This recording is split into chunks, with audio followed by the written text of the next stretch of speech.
સુરમ્યું નામ થોડું નવું લાગશે, પણ વર્ષો પહેલાં સૌરાષ્ટ્રના ગામડામાં બનતી વર્ષો જૂની આ વાનગી અત્યારે રાજકોટના કાઠિયાવાડી રેસ્ટોરન્ટમાં સવારના નાસ્તામાં પીરસાય અને બધા હોશેથી મોજ માણે છે.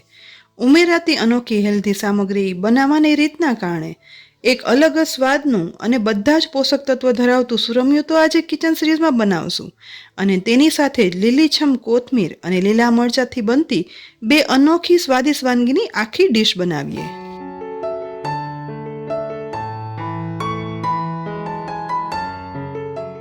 બનાવવાની શરૂઆત અહીં 250 ગ્રામ કોથમીર લીધી છે. કોથમીરને આ રીતે દાંડી સહિત જ આવી રીતે ટુકડામાં કટ કરી લેવાની છે. ટેસ્ટ અને ફ્લેવર માટે ગાર્નિશિંગ માટે ઉપયોગમાં લેવાતી કોથમીરમાં vitamin A, C, potassium, magnesium અને કેલ્શિયમ ભરપૂર માત્રામાં હોય છે. સાથે તાસીરમાં ઠંડી એવી કોથમીર છે ને તે કોલેસ્ટ્રોલ અને ડાયાબિટીસ કંટ્રોલ કરનાર, યુરિનની તકલીફ અને કબજિયાત દૂર કરવામાં ખૂબ ઉપયોગી છે. પણ બાળકો કોથમીર નથી ખાતા હોતા, તો આજે બાળકો અને મોટા બધા ખાઈ શકે ને તેવો કોથમીરનો ઉપયોગ કરી અને વાનગી બનાવશું. બધી કોથમીર દાંડી સહિત જ વીણાઈ ગયા પછી તેનું પાણી ભરેલા ઊંડા વાસણમાં ઉમેરી ઘસી અને સાફ કરશું, જેથી કોથમીરની દાંડી કે પછી પાનમાં ચીપકેલી ઝીણી ધૂળ હોય ને તો તે નીકળી જાય. પાણીમાં સાફ થયેલી કોથમીરને કોરા કપડા પર ફેલાવી દઈએ. બધી કોથમીર સાફ થઈ અને કોરી કરવા માટે અડધી કલાક રાખી દેવાની છે. અડધી કલાક પછી કોથમીર કોરી થઈ જાય ને એટલે હવે કોથમીર હાથમાં લઈ આ રીતે એકદમ ઝીણા ટુકડામાં સમારી લેવાની છે. અહીં કોથમીરના પાન સાથે દાંડીને પણ એકદમ ઝીણા ટુકડામાં સમારી લેવાની, કારણ કે કોથમીર જેટલા જ ગુણ દાંડીમાં પણ હોય છે. અહીં બધી કોથમીર ઝીણી સમારી લીધી છે. હવે ગેસની લો ફ્લેમ પર એક કઢાઈમાં 3 ટેબલસ્પૂન જેટલું તેલ ઉમેરી ગરમ કરવા રાખશું. ગરમ થતા તેલમાં અડધી ટીસ્પૂન રાઈ, અડધી ટીસ્પૂન જીરું, 1/8 ટીસ્પૂન હિંગ, 1 સૂકું લાલ મરચું ઉમેરી અને વઘાર થવા દઈશું. તેલમાં રાઈ જીરું ફૂટી અને ઉપર આવવા લાગે ને એટલે 3 ટેબલસ્પૂન જેટલું સમારેલું લીલું લસણ વઘારમાં ઉમેરી દઈશું. વઘારમાં લસણ થોડું એવું મિક્સ કરતા જઈ અને સાતળવાનું છે. સાથે સાથે તેમાં 1 લીલા મરચાંના ટુકડા અને આદુના ટુકડા પણ ઉમેરશું. તેલમાં લીલું લસણ સતરાય અને સુગંધ આવવા લાગે ને અને થોડું એવું ગોલ્ડન બ્રાઉન થાય ને એટલે હવે સતરાતા લસણના આ વઘારમાં 2 મીડિયમ સાઇઝની સમારેલી લીલી ડુંગળી ઉમેરી દઈશું. હવે ડુંગળી વઘારમાં સોફ્ટ થઈને એટલી સાતળવાની છે. લગભગ 1.5 મિનિટ લીલી ડુંગળી વઘારમાં સતરાયા પછી હવે તે થોડી એવી સોફ્ટ થઈ ગઈ છે. તો આ સમયે તેમાં સમારેલી કોથમીર બધી જ ઉમેરી દેવાની છે. કોથમીર વઘારમાં ઉમેરાઈ જાય ને એટલે સાથે મસાલા પણ કરી લઈએ. તેના માટે અડધી ટીસ્પૂન લાલ મરચું પાવડર, 1/4 ટીસ્પૂન હળદર પાવડર, 3/4 ટીસ્પૂન ધાણા જીરું પાવડર અને 3/4 ટીસ્પૂન મીઠું ઉમેરી બધું એકદમ સરસ રીતે મિક્સ કરશું, જેથી ડુંગળી લસણના વઘારમાં કોથમીર મસાલા મિક્સ થઈ જાય.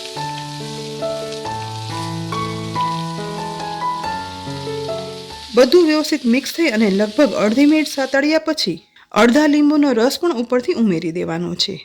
લીંબુ ઉમેર્યા પછી એક વખત બધું મિક્સ કરી અને 3/4 કપ જેટલું પાણી ઉમેરી દઈશું અને લગભગ 2 થી 3 મિનિટ માટે ચડવા રાખશું.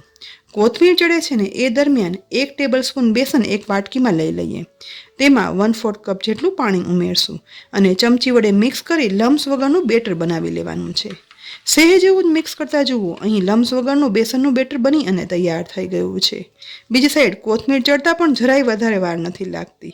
તો અહીં કોથમીર પણ સરસ ચડી જાય ને એટલે સહેજ એવું મિક્સ કર્યા પછી બેસનનું બેટર છે ને તે ચડતી કોથમીરમાં ઉમેરી દેવાનું છે. બેસનનું બેટર ઉમેરાઈ ગયા પછી તુરંત જ તેને મિક્સ કરી લેવાનું. મોસ્ટલી આપણે આ રીતે લીલી મેથીનું બેસનવાળું શાક બનાવતા હોઈએ છીએ, પણ કોથમીરના અલગ અલગ ઉપયોગની સાથે આ રીતે શાક બનાવીને પીરસશો ને તો સ્વાદમાં પણ એટલું સરસ બને છે અને ગુણોથી ભરપૂર કોથમીર ખવાઈ પણ જશે અને કોથમીર ખાવાની ના પાડતા બાળકો પણ આ શાક તો ખાઈ જ લેશે, એટલું સ્વાદિષ્ટ બનશે.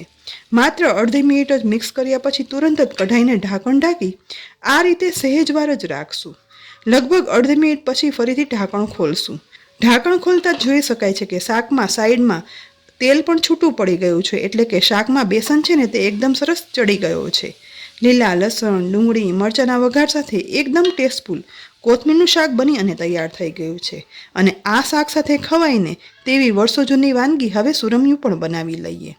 એકચ્યુઅલી સુરમ્યો છે ને તે ઘઉં, બાજરી, જુવાર, ચણાના લોટના મિશ્રણમાંથી બને છે.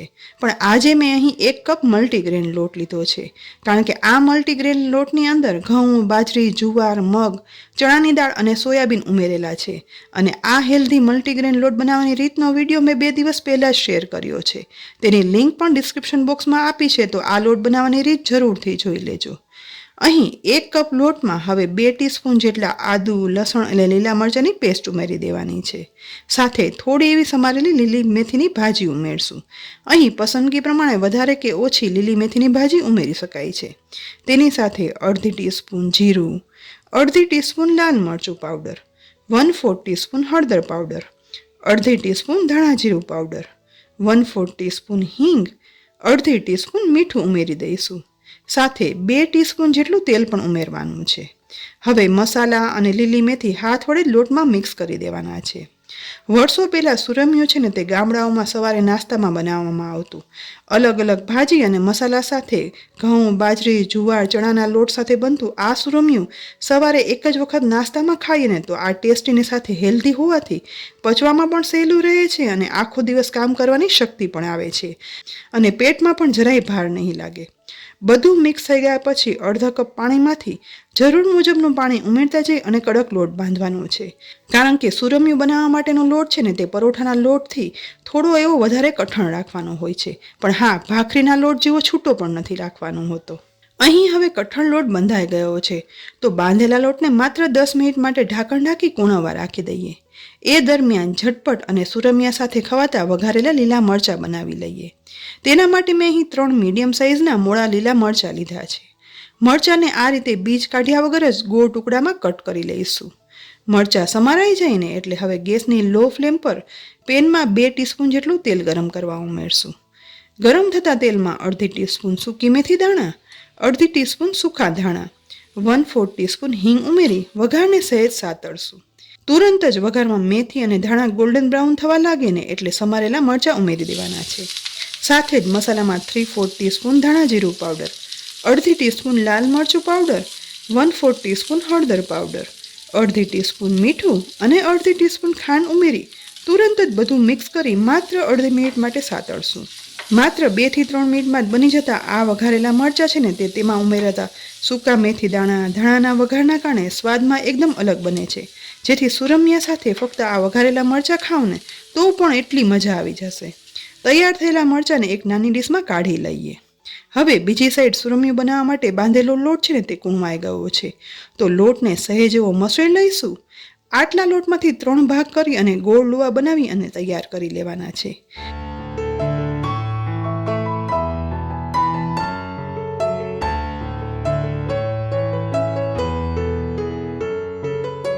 હવે એક ગોળ લુવો લઈ લઈશું. સુરમિયાનો લોટ છે ને તે કઠણ જ હોય છે, માટે લુવાને કોરા લોટમાં બોળ્યા વગર જ પાટલી પર વણી લેવાનું છે. સુરમિયું છે ને તે ભાખરી કરતાં ઓછી થિકનેસનું અને પરોઠા કરતાં વધારે થિકનેસની વાનગી છે, માટે વણ્યા પછી જુઓ આટલી થિકનેસ રાખવાની છે.